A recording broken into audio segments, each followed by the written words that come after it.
Secondary motion can really dress up your animation, and an example would be like ears flopping, or say a ponytail or a tail on a dog.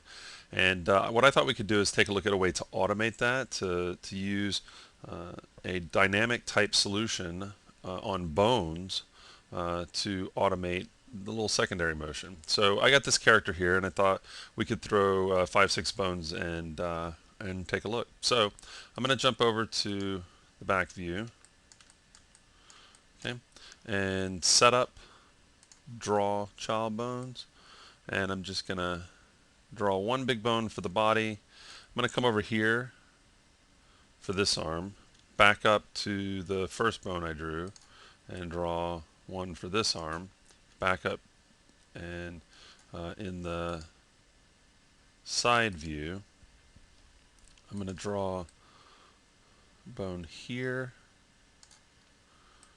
here, and here. I'm going to back up and draw one more right here. Okay, not really the most versatile rig, but it's going to give us enough bones to play with the dynamic settings. So I'm going to turn those on, bones on, come over to the Modify tab, grab the Object, IK Boost tool, and I'm just going to right click and apply IK Booster.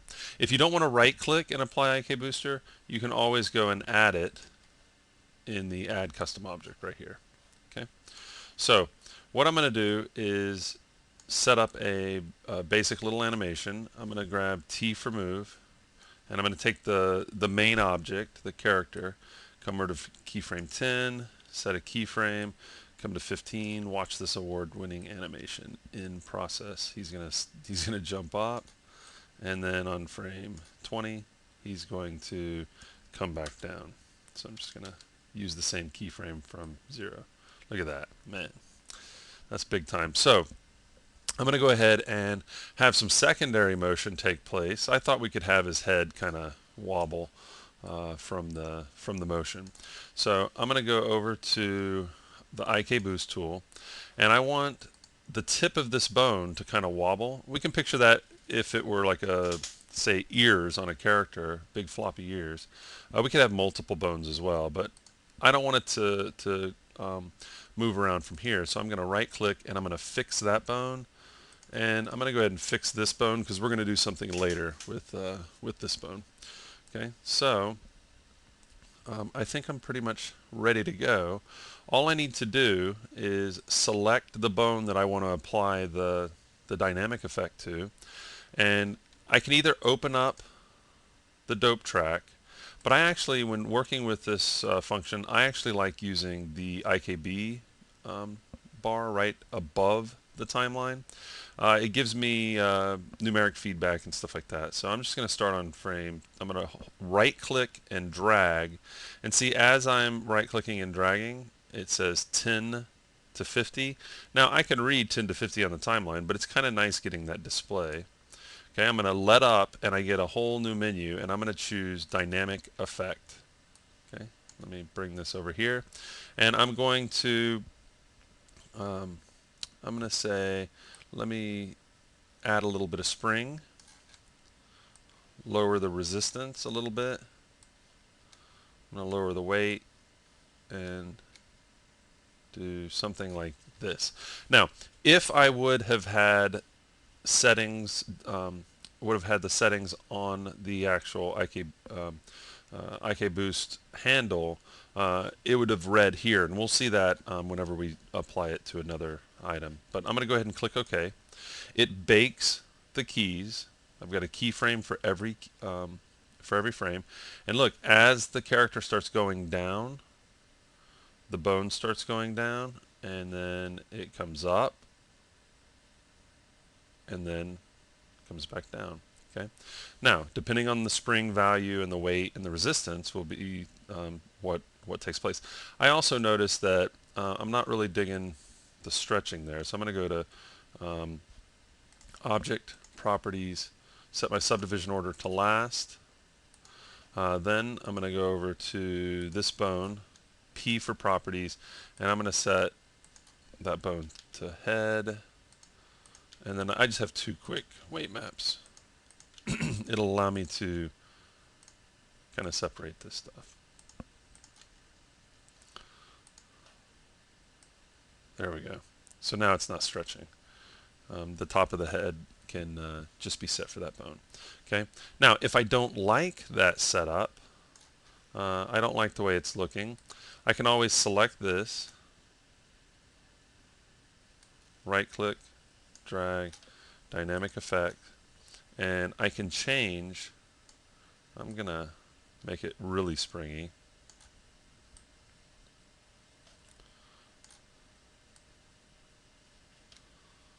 Do something like this. I can also key in higher values. Okay. And hit OK. So see, now it's even more dynamic. Okay.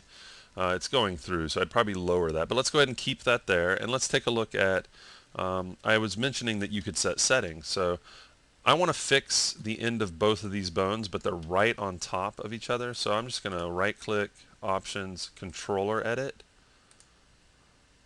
right here. And I'm just going to move that controller out and move that controller out, because I had three little handles all on top of each other, and that wasn't working for me. End edit. I'm going to fix this one and fix this one so that I'm fixing the base of this bone. And then on this bone, I'm going to go to the dynamic edit, and for weight, I'm going to add to the weight. For spring, I'm going to add to the spring. For resistance, I'm going to lower the resistance, and we'll see what that looks like.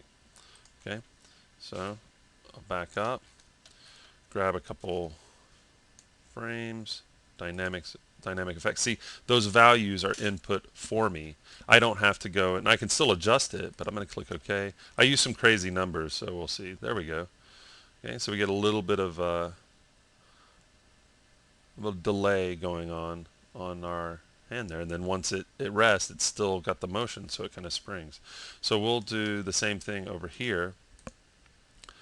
For weight, I'm going to increase that, and then for spring, I'm going to increase that, and for resistance, I'm going to lower that, and then let's see what we get with this one. So dynamics effect, we've got those values. I can always go in and say, well, no, I want to increase the resistance a little bit. You can see it happening in our display up there as well, but we're affecting it right here. Hit OK, and see, we get a different motion because we've adjusted the settings. Okay, it looks like maybe he's trying to fly.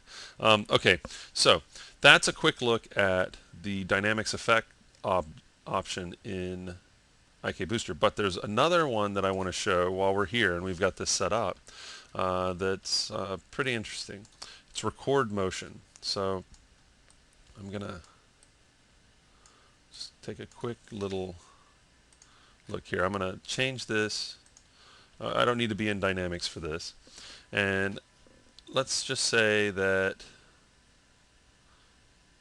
between 15 and 30, somewhere in there I want to have a little bit of motion. So I'm going to right click and drag, let up, and instead of choosing dynamics effect, I'm going to choose record motion. Okay, I've got my options. I only want to record the child. I just want to record this end right here, and I'm going to go from 15 to 30. Click OK. The bar becomes red so that it knows what that I'm actually recording, and then I'm just going to start clicking and dragging, and I'm baking my keys for it. So now when I play back, see, now his mouth is open and kind of shakes.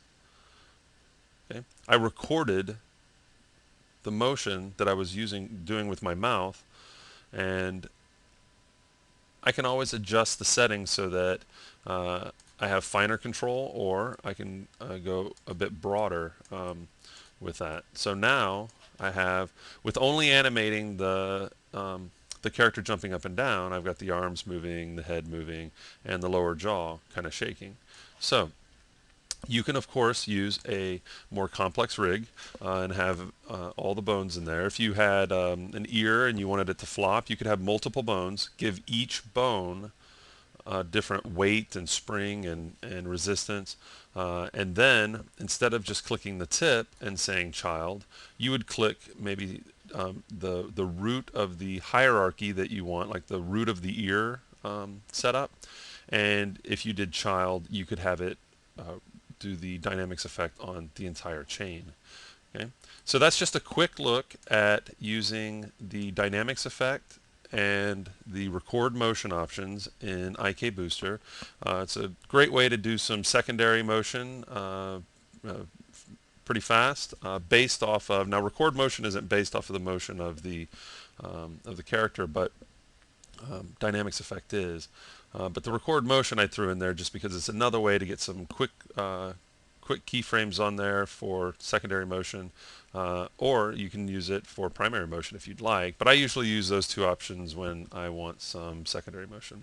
So again, you need to have IK Booster applied to the root of your, to the object, and then you can just select the bones that you want to apply dynamics effect. You're not limited to using the IK boost bar that sits above here. You can do it all within the dope track, but I find it it's nice to work with the IK boost track.